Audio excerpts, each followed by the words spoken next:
मगाशी एक महत्वाचा प्रश्न होता की 10 किलो पासून किती किलो चिप्स तयार होतील. तर ते महत्वाचं आहे, कारण आपल्याला शेवटच्या दिवशी आपला स्वतःचा बिझनेस प्लॅन बनवायचा आहे. म्हणजे आपल्याला बँकेत देण्यासाठी जो आपल्याला प्रपोजल तयार करायला लागतं ते आपण शेवटच्या दिवशी आपलं बनवणार आहे. त्यासाठी पहिली स्टेप आपण काय केली की आपली इन्व्हेस्टमेंट बघितली. साधारणपणे 18 लाख रुपयाची जर काही इन्व्हेस्टमेंट केली तर त्यात काय काय लागणार आहे ह्याची आपण मगाशी माहिती घेतली. आता आपण असं बघू की आपल्याला ती इन्व्हेस्टमेंट पेबॅक करण्यासाठी, म्हणजे तेवढे पैसे आपल्याला बँकेला परत करण्यासाठी किती प्रोडक्शन करायला लागेल. तर त्यासाठी आपल्याला आधी आपल्या प्रोडक्टचं कॉस्टिंग असलं पाहिजे. मग आपण असं ठरवू शकतो की हे कॉस्टिंग आहे तर आपण बाजारात ते किती रुपयाला विकू शकतो, आणि आपण ते विकलं तर आपल्याला त्यातनं किती फायदा मिळेल. मग 1 किलो मधनं जर काही इतका फायदा मिळत असेल तर मग आपल्याला ती इन्व्हेस्टमेंट आपली सगळी आपला परतावा मिळण्यासाठी आपल्याला किती वेळ वाढवायला लागेल किंवा आपल्याला किती टक्के व्याज चालू शकेल, ह्या सगळ्या गणित आपल्याला करता येतील. मगाशी आपण काय म्हटलं की आपल्याला रॉ मटेरियल मध्ये महत्वाच्या गोष्टी काय काय लागणार आहेत. तर आपल्याला बटाटा हवाय, त्यानंतर तेल हवंय, त्यानंतर आपल्याला सिझनिंग मटेरियल हवंय, म्हणजे त्यामध्ये मीठ, मसाला, फ्लेवर, रंग या सगळ्या गोष्टी येतील.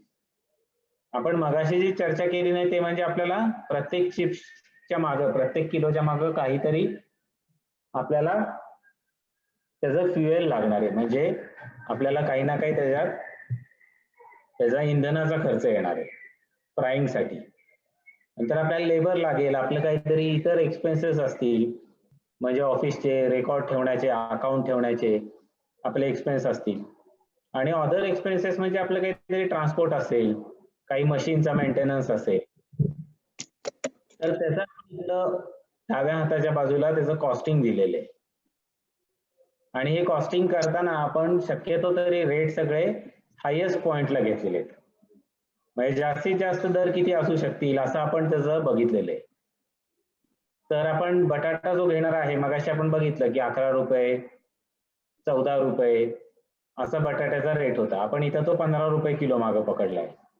तेल आपण 120 रुपये लिटरनी पकडलेलं आहे किंवा किलोनी. सीझनिंग मगाशी आपल्याला अल्ताफ सरांनी सांगितलं की 80 रुपयापासून ते 350 रुपयापर्यंत पण सीझनिंग मिळू शकतं, तर आपण ते 200 रुपयांनी पकडलेले.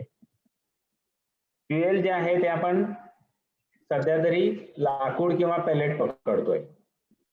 मगाशी आपण अल्ताफ सरांनी सांगितलं तसं डिझेलची भट्टी आपण शक्यतो प्रेफर करणार नाहीये. आपल्याकडे 3 फेज कनेक्शन असेल तर आपण इलेक्ट्रिकचे हीटर लावू शकतो, किंवा मग आपल्याला एलपीजीचा बर्नर लावायला लागेल, म्हणजे गॅसचा बर्नर लावायला लागेल. तर आपण आता ह्या कॅल्क्युलेशन पुरता तो वूड पॅलेट किंवा आपण लाकूड घेतलेले. लेबर आपण मगाशी म्हटलं तसं आता आपण कुठल्या पद्धतीचं मशीन घेतो त्याच्यावर डिपेंड आहे की आपण इन्व्हेस्टमेंट जास्त केली तर आपल्याला लेबर नंतरचा खर्च कमी येणार आहे. आपण इन्व्हेस्टमेंट कमी ठेवली तर आपल्याला लेबरची सोय करायला लागेल, म्हणजे आपला पर केजी कॉस्ट आपली जास्त राहील. अल्ताफ सर पण जॉईन झाले. तर आपल्याला लेबर किलो मागे आपण 5 रुपये पकडलेला आहे सध्या, म्हणजे प्रत्येक 1 किलो चिप्स तयार करायला आपण 5 रुपयाचा लेबर पकडतोय, आणि तेवढेच आपण एक्स्ट्रा कॉस्ट पकडतोय, म्हणजे इतर खर्च, फॅक्टरीतला इतर खर्च, अकाउंट असेल किंवा इतर जे आपल्याला सपोर्टिव्ह लोक असतात ते असतील, आणि मशीन रिपेअर, मेंटेनन्स किंवा इतर अजून काही खर्च आला तर तो आपण किलो मागं 10 रुपये पकडलेला आहे. म्हणजे तो खर्च येईलच असं नाही, पण आपण त्याची प्रोव्हिजन करून ठेवत असतो.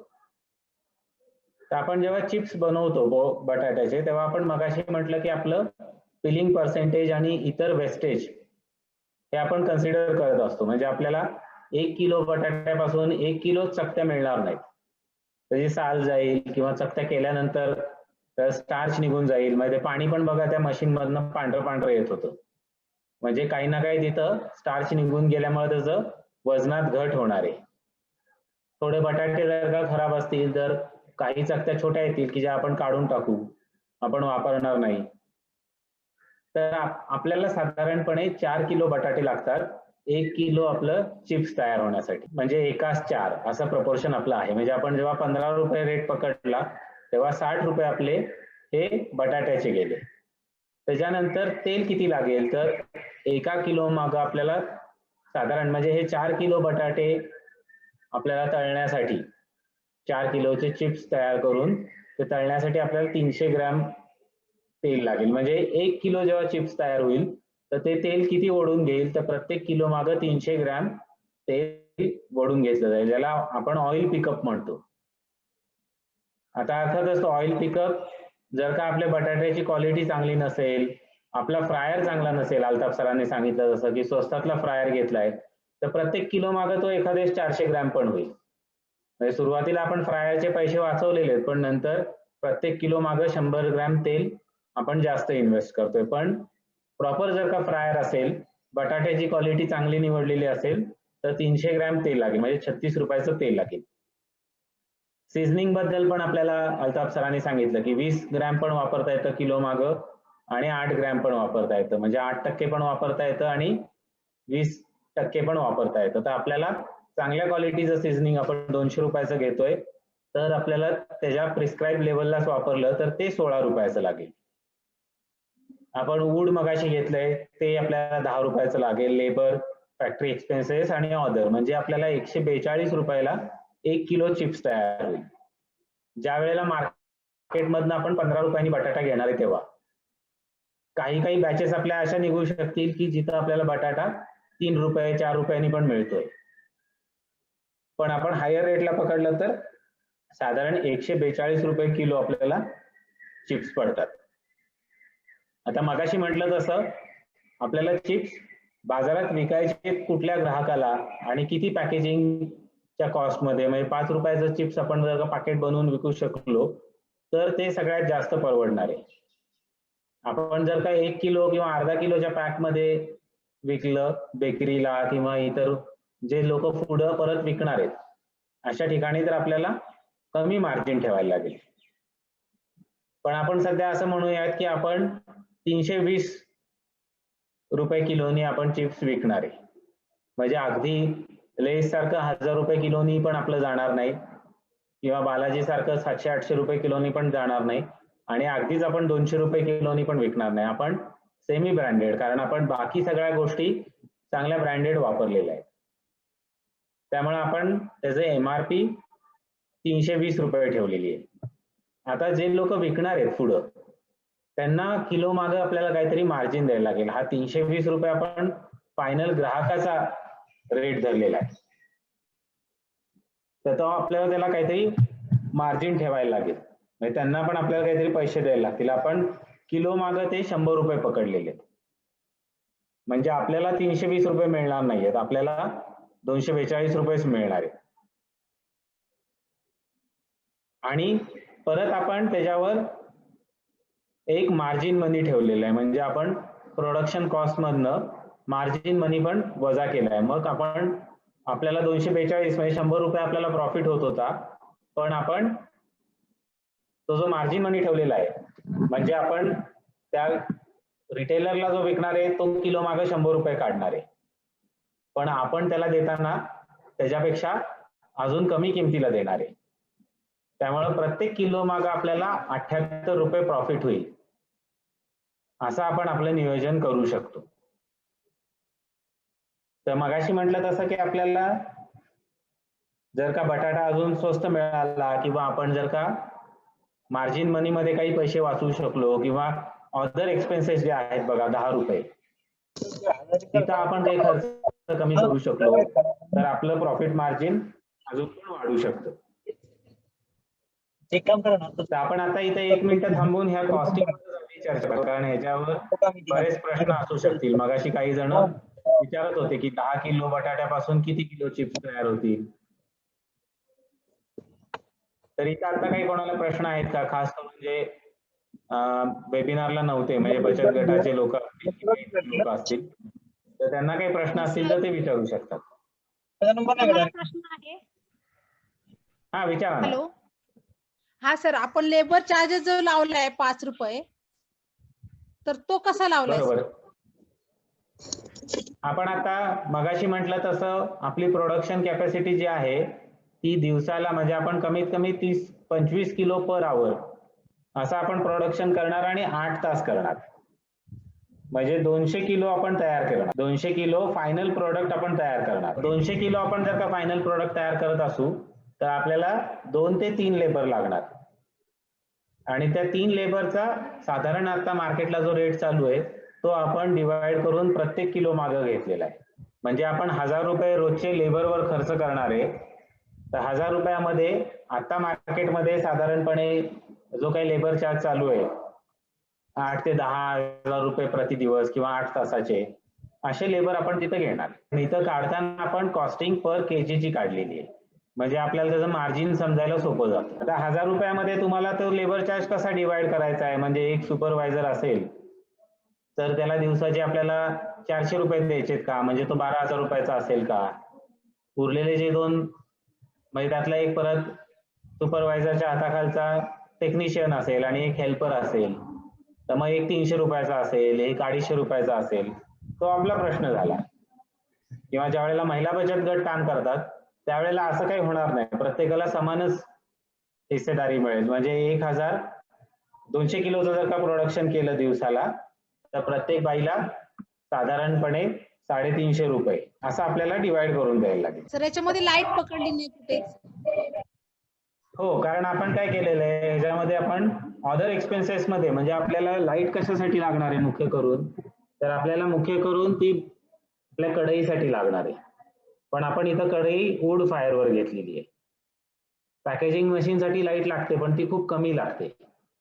तर पॅकेजिंग मशीन किंवा आपल्याला जे इतर लाईट लागणार आहे फॅक्टरी मधली ती आपण सगळी अदर एक्सपेन्सेस मध्ये पकडली आहे की जो आपण प्रत्येक किलो मागे 10 रुपये पकडले. तर आता इथं समजायला सोपं जावं म्हणून ते सगळे एकत्र केलेले आहे. आपण त्याला पण बायफर्गेट करू शकतो. म्हणजे आपण मशीनचा घसारा वेगळा पकडू शकतो, लाईट वेगळी पकडू शकतो, मेंटेनन्स वेगळा पकडू शकतो. पण तो सगळा अदर एक्सपेन्सेस मध्ये 10 रुपये म्हणून एकत्र पकडलेला आहे. आवाज नीट आला नाही नेमका. ट्रॅव्हलिंग चार्जेस किंवा ट्रान्सपोर्ट चार्जेस कसं करायचे कॅल्क्युलेशन. कारण आपण जर सेल्फ विकणार आहे डिस्ट्रीब्युशन चार्जेस ना. हा हा हा तर आता हे डिस्ट्रीब्युशन चार्जेस आपण पर पॅकेट किंवा आपण कसं म्हणजे काय जिओग्राफिकल एरियामध्ये काम करतो त्याच्यावर धरलेले. त्यामुळे काय केलं आपण की आपण ते 100 रुपये जे आहेत सेल्स मार्जिन त्याच्यातनं परत आपल्याला शिल्लक राहिलेले होते त्यातनं आपण परत 78 रुपयेच पकडलेले आहेत. म्हणजे आपण साधारणपणे ग्रॉस पकडले की साधारण आपल्याला डिस्ट्रीब्युशनसाठी काही खर्च येईल आणि तो इथं आपण ग्रॉस मध्ये पकडलाय म्हणजे साधारण प्रति किलो 22 रुपये असा आपण पकडलाय. पण तो इथं त्या पद्धतीने लिहिलेला नाही. इथं फक्त मार्जिन मनी लिहिलंय कारण तो व्हॅरी होईल म्हणजे आपल्याला कुठपर्यंत ते डिस्ट्रीब्यूट करायचंय ह्याच्यावर ठरेल. त्याला मार्जिन मनी म्हटलेलं आहे. तर मगाशी जे महत्वाचा एक प्रश्न होता की 10 किलो पासून किती तयार होईल तर आता साधारण अंदाज येतो ना 1:4 असं आपलं प्रपोर्शन. अल्ताफ सर मला वाटतं जॉईन झाले. अल्ताफ सरांना काही ऍड करायचंय का. अल्ताफ सर याच्यामध्ये आपण साधारण 20 ग्रॅमचं पॅकेट पकडतोय का. नाही नॉर्मली काय असतं आपण 5 रुपयाला 15 ग्राम पकडतो आपण आणि 4 ग्राम पॅकेटचं वजन असतं 15 ग्रॅम. 5 ओके रुपये 10 रुपये 5 रुपये 10 रुपये मध्ये तुम्ही घेणार असाल म्हणजे 15 + 4 असं ते होतं.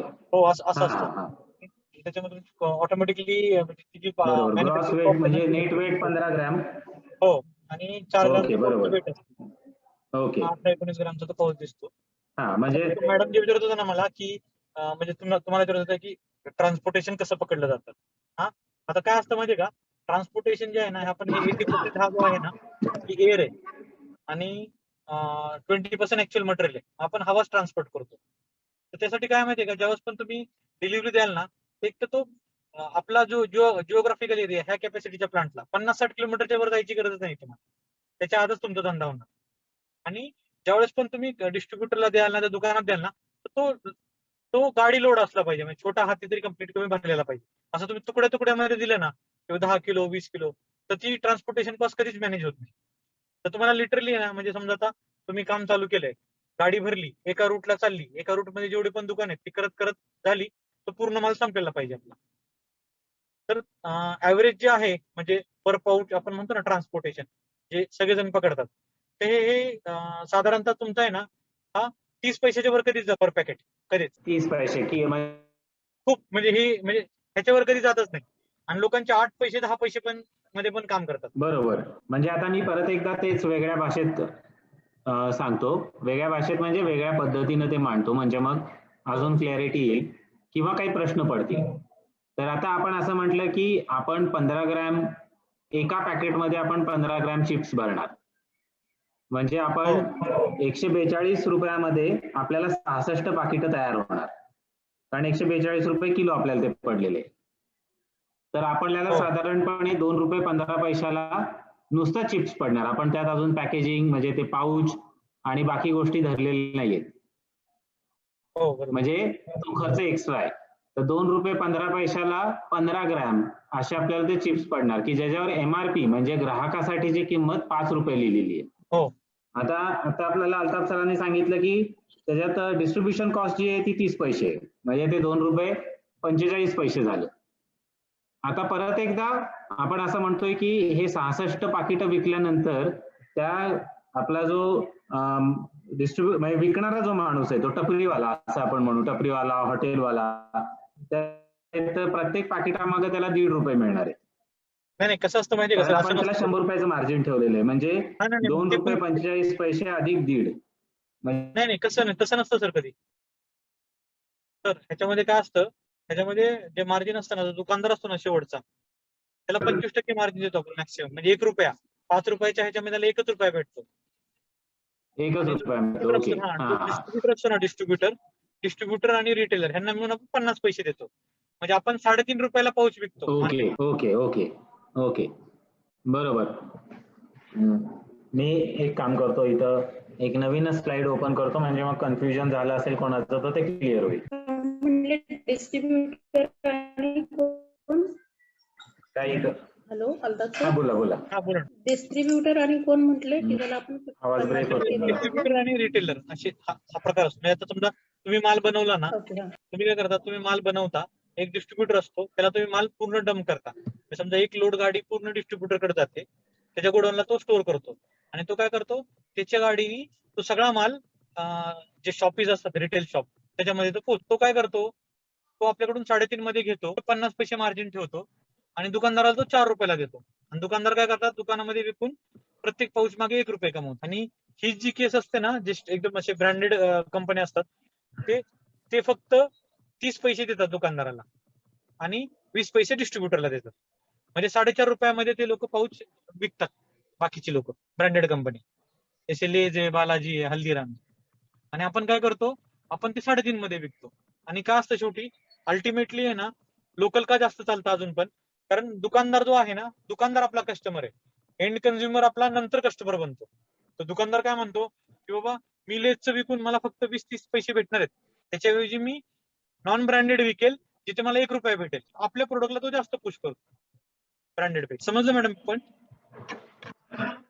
हो सर समज. अल्ताफ सर मला एक विचारायचं आहे की आपण त्या एक्सेल फाईल मध्ये पाहिलं की 320 रुपये पर केजी कॉस्ट आपण पकडली आहे. हो. प्राइस पकडली आहे बरोबर. हो.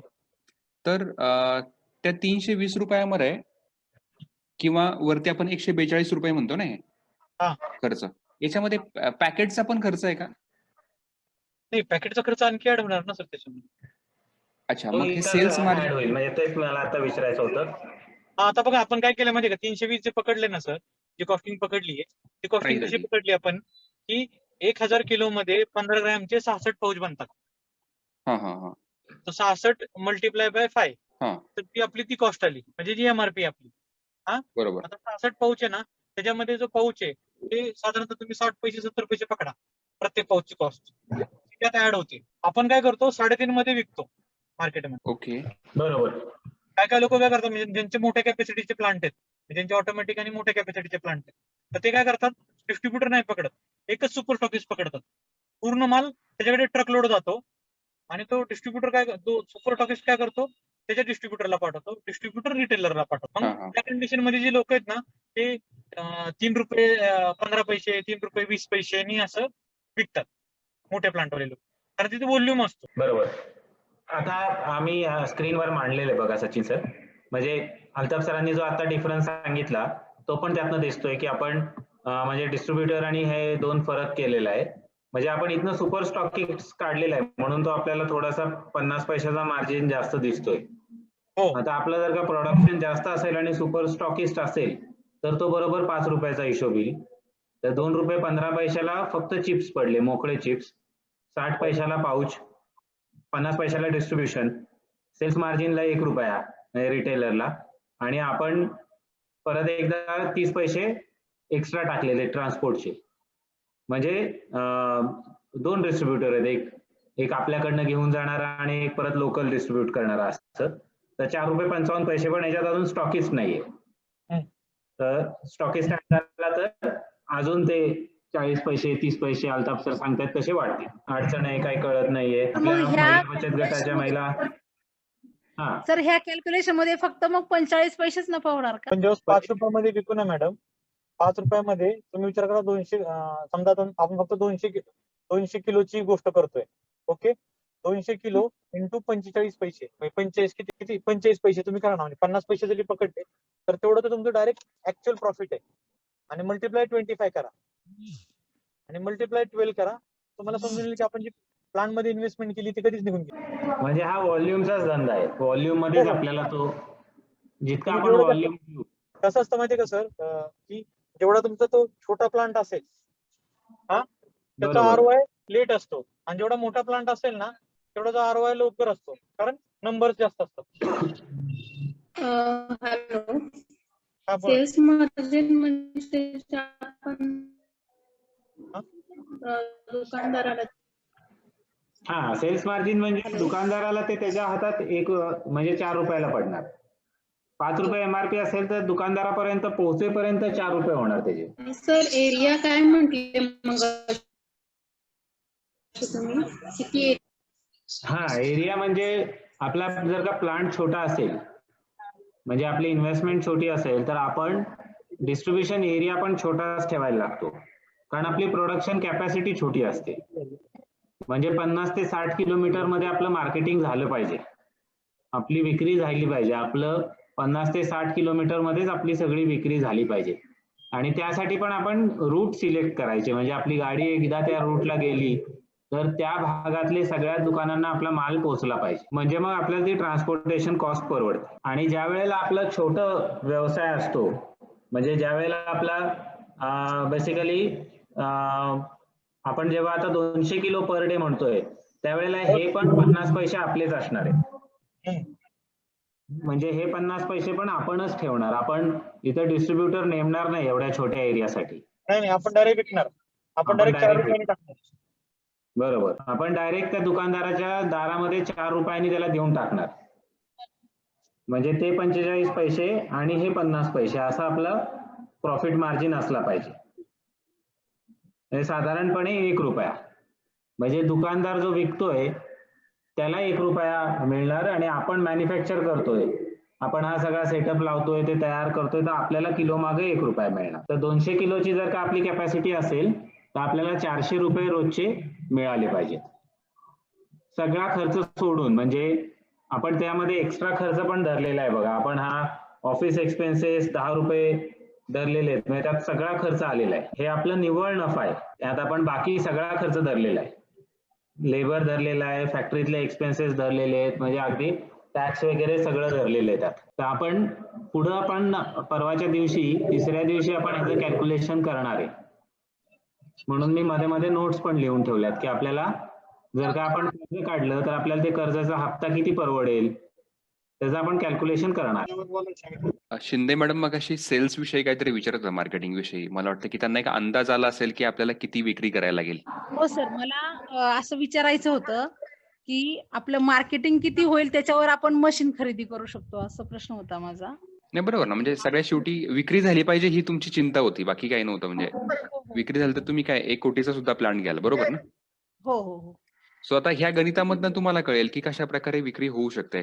विक्रेत्याला जर जास्त मार्जिन मिळालं तर मग तो जास्त विक्री करेल पुढे, आणि त्याच्यासोबत अजून बाकी काही गोष्टी करायला लागतील त्याविषयी आपण उद्या मार्केटिंगच्या सत्रामध्ये बोलणार आहोत. Okay okay sir, okay. आपण आता त्याचा ब्रेक इव्हन पॉईंट पण काढणार आहे पुढे जाऊन, म्हणजे कमीत कमी किती विक्री झाली तर आपल्याला ना नफा ना तोटा बेसिसवर आपल्याला व्यवसाय चालवता येईल. कमीत कमी किती विक्री व्हायला पाहिजे ते आपण काढणार आहे पुढे जाऊन. हा बोला ना. प्रश्न होता पण थोडा वेगळ्या प्रकारचा. तर समजा जर 200 किलोचं प्रोडक्शन रोज निघणार आहे, तर त्यामधून हो. मला सांगितलं जसं की काही वेस्टेज निघणार आहे, जसं की ते पाणी आहे जे स्टार्च आपण हे केलं होतं, ते स्पिन करून काढलं होतं, किंवा हो. जे बटाटे सोडल्यानंतर जे काही त्याचं वेस्टेज असणार आहे, त्याचं काय केलं बरोबर. जातं? नाही आता कारण ते बटाटा स्टार्च जे आहे ते काहीतरी यूज होत असतं. आता कसं आहे 200 किलो म्हणजे खूपच छोटी कॅपॅसिटी आपली. म्हणजे ते पाणी आपल्याला प्रोसेस करून त्यातनं स्टार्च रिकव्हर करायला परवडणार नाही एवढी कमी कॅपॅसिटी. ज्या वेळेला मोठे प्लांट असतात म्हणजे 1000 किलो पर आवर आणि ते पण 2-3 शिफ्ट मध्ये चालतात. म्हणजे आता आयसीटीचा प्लांट असेल सपोज, तर तो काही 8च तास चालत नाही, तो जास्त चालवतात. मग त्यावेळेला ते स्प्रे ड्राईंग करून म्हणजे ते पाणी परत एकदा इव्हॅपोरेट करून त्यातलं स्टार्च रिकव्हर करणं, त्या गोष्टी ते करू शकतात. पण त्यांना तर दुसरंच टेन्शन असतं. एवढा मोठा जेव्हा प्लांट असतो तेव्हा पोल्युशन कंट्रोल बोर्डाच्या बरेचसे नियम असतात. म्हणजे त्यांना ते पाणी बेसिकली प्रोसेस करूनच नदीला सोडायला लागतं, कारण ते खूप पाणी वापरत असतात. तर ते लोक पण इतकं काही त्याच्याकडं त्यातनं स्टार्च रिकव्हर करायचं बघत नाहीत. उलट त्यांना ते पाण्यापासून कशी तरी सुटका हवी असते.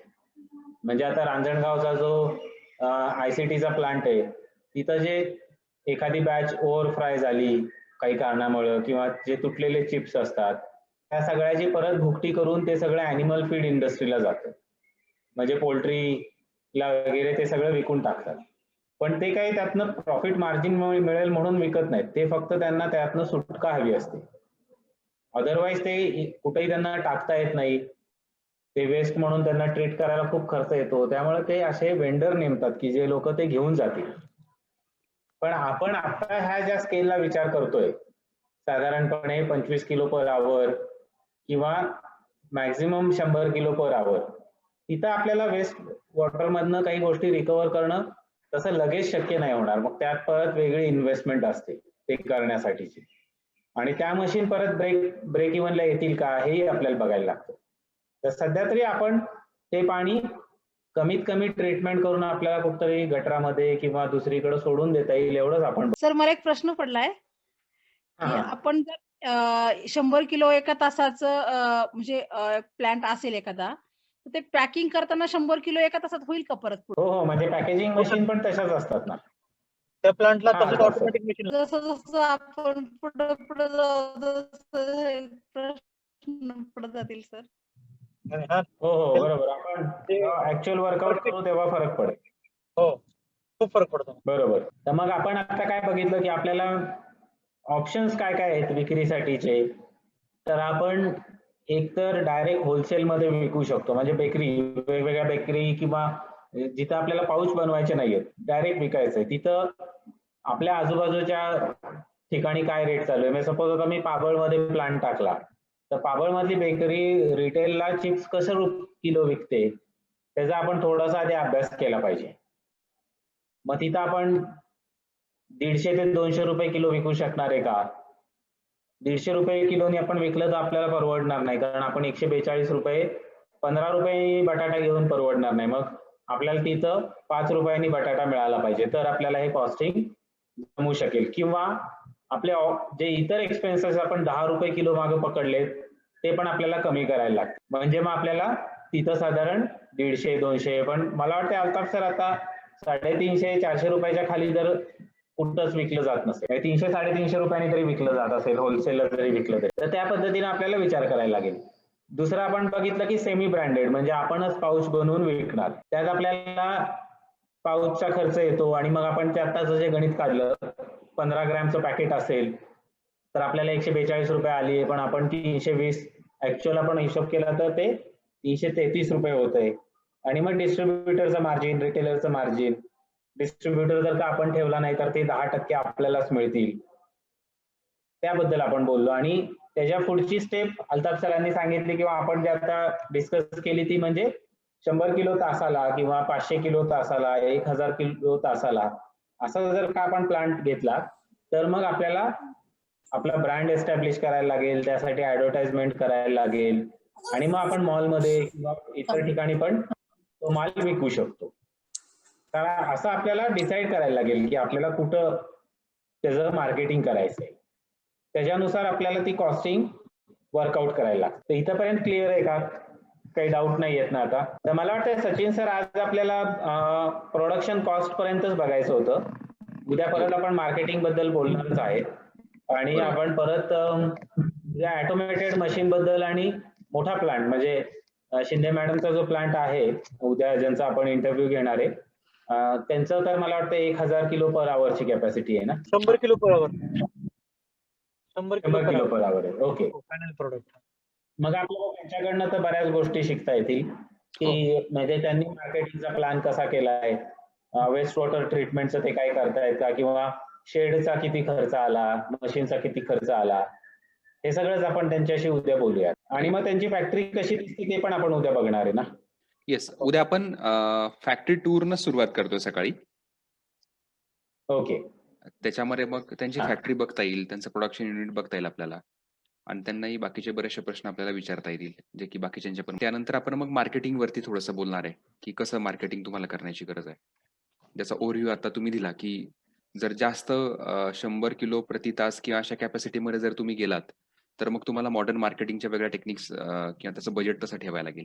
त्या सगळ्या गोष्टी डिस्कस करता येतील आणि बाकी फायनान्शियल बेसिक्स मध्ये आता मला वाटतं की आपण ब्रेक इव्हन पॉईंट उद्याच काढू शकू की तो कसा काढायचा उद्या वगैरे. काढू शकतो. बरोबर बरोबर. कारण आपल्याकडे आज नोट्स बऱ्याचशा जमलेल्या आहेत तर आपण ब्रेक इव्हन पॉईंट एका ह्याचा काढून घेऊ म्हणजे मग आपल्याला उद्या असाइनमेंट मध्ये पण ब्रेक इव्हन पॉईंट देता येईल. चालेल. आता कोणाला काही शंका आपल्याला अजून घेऊयात आपण. आता काही कोणाला शंका आहेत का? अल्ताफ सर पण आहेत. आता काही क्विक जर क्वेश्चन्स असतील तर आपण घेऊया, नाहीतर मग आपण उद्या परत भेटणार आहे सकाळी. सर थोडं सेफ्टीच्या दृष्टीने सांगा ना की ज्यावेळेस तुमचा असं आवाज प्रकारचा अडकला प्लॅन तुमचा. करतो त्यासाठी मॅडम तुमचा आवाज नाही आला व्यवस्थित. आता येतोय? हॅलो, हा बोला बोला. आता येतोय आवाज? हा आता येतोय. हे जे आपण प्लॅन्ट तयार करतो तर त्यावेळेला थोडं सेफ्टीच्या दृष्टिकोनातून काय विचार करायला हवं? अल्ताफ साहेब तुम्ही आहात का? हो आहे. सेफ्टी म्हणजे तर कसं असतं माहितीये का, त्याच्यामध्ये ना आपल्याला एकतर प्रॉपर ट्रेनिंग लागतं त्याच्यामध्ये, मशीन कशी ऑपरेट करायची, काय करायचं. कारण काय हे आपण 180 डिग्री पर्यंत तेल घेऊन जातो टेम्परेचर, तेच फक्त त्याच्या डायरेक्ट कॉन्टॅक्ट मध्ये नाही आलं पाहिजे. ती सेफ्टी आपण ठेवली पाहिजे, बाकी काही. उद्या जेव्हा तुम्ही तो प्लांट सगळा बघाल, तो व्हिडिओ बघाल, तर बऱ्याचशा गोष्टी मला वाटतं की कारण solve होतील. डायरेक्ट फायर कुठंच नसते आपल्या पूर्ण प्लांट मध्ये. Yes. तेल बाहेर गरम होत असतं, बाहेर पेटवलेला असतो बॉयलर, त्यातून गरम होतं, आत येतं, तेल गरम फक्त आत येतं, बाकी असं आग असं काहीच नसतं आपल्या याच्यामध्ये पूर्ण प्लांट मध्ये आत. अजून काय प्रश्न? माईक अनम्यूट करून विचारायला लागेल. माईक बंद असतील सगळ्यांच्या. ओके, नाही आहेत प्रश्न, हरकत नाही. आज खूप छान सुरुवात झाली आहे ट्रेनिंग साठी. तर हा बोला ना. हा बोला. जर आम्हाला व्यवसाय चालूच करायचा हा तर आम्हाला खर्च किती येईल? बचत गटामार्फत हा आपण म्हणजे उद्या याचा डिटेल कॉस्टिंग करणार आहे पण मगाशी आपण जसं म्हटलं तसं आपल्याला तयारी कमीत कमी आपण जर का 25 किलो पर आवर, एका तासाला 25 किलो असा जर का प्लांट आपण करणार असू तर आपल्याला साधारण 15 ते 18 लाख एवढा खर्चाची आपल्याला तयारी ठेवायला लागेल. त्यातले 10% म्हणजे 1.5 लाख रुपये हे तुम्ही भरणं म्हणजे बचत गटांच्या महिलांनी भरणं अपेक्षित असतं. बाकीचा आपल्याला काही जिल्हा उद्योग केंद्राकडनं सबसिडी आणि बँकेचं कर्ज अशा गोष्टी आपल्याला करायला लागतील. एक गट मला वाटतं जेवणानंतर सचिन सर आलेले नाहीये, त्यांचे पण बरेच प्रश्न होते. तेजस म्हणून जे जॉईन झाले होते ते बहुतेक त्यांना काही नेटवर्क इश्यू असेल, उद्या ते जॉईन होतील. हो हो. सर मोबाईलला चार्जिंग नव्हती, पेट पाठक नाणी आहेत ना याच्यावर जॉईन झालोय सर. सगळे जॉईन आम्ही बचत गटामार्फतच आहे. ओके ओके समजलं समजलं. मांडवगत. बरोबर. हा बरोबर. म्हणजे तुम्ही पण आहात.